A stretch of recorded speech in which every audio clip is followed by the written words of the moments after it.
In one evening, you made over $51,000.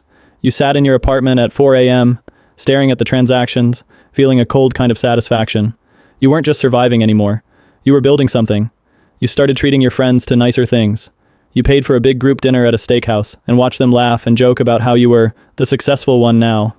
You bought your girlfriend the gold necklace she had been hinting at and took her on a weekend getaway to a lake house. She looked at you with real admiration and said, "I don't know how you turned things around so fast, but I'm really proud of you."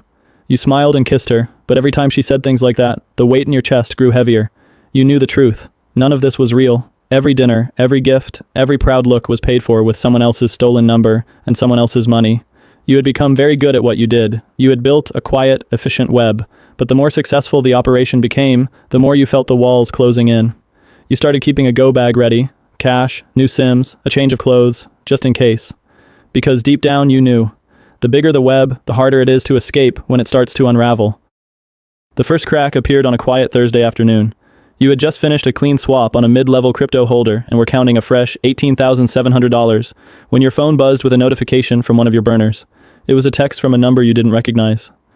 "I know what you did. I know you took my number. I have your voice recorded from the call with the carrier.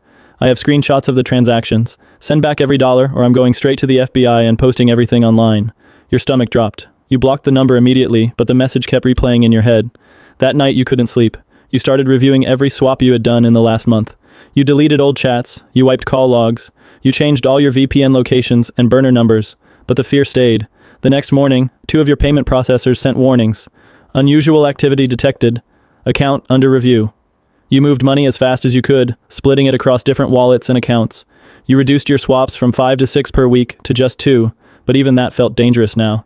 You began noticing small things that made your skin crawl. A car you didn't recognize parked across the street for 2 days straight. Your girlfriend mentioned that someone at her work asked strange questions about you.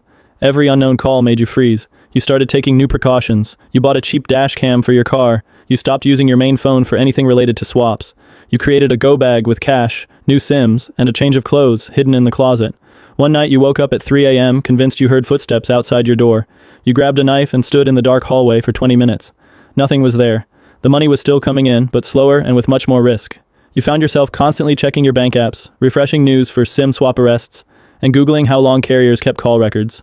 The worst part was the growing guilt. You kept thinking about the people whose numbers you had taken. The woman who had sent you money because she thought you were her boyfriend stuck abroad. The guy who lost access to his entire crypto portfolio and sounded broken in the voicemails he left. You tried to push the thoughts away by planning your next swap, but even that felt mechanical now.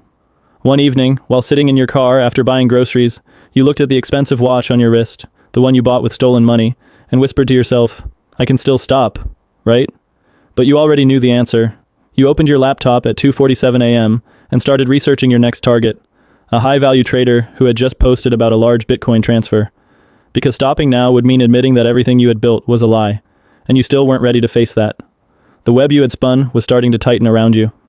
After the threatening message from that victim, you told yourself you would slow down. You lasted 4 days. Then the fear turned into something colder. Determination. You decided if you were going to be hunted, you might as well make it worth it. You started going bigger. You bought premium data packs with verified high-balance targets. You practiced your carrier calls until they sounded flawless. You created layered stories, combining medical emergencies with business troubles to make them more convincing. You crossed a new line when you began targeting people you knew personally.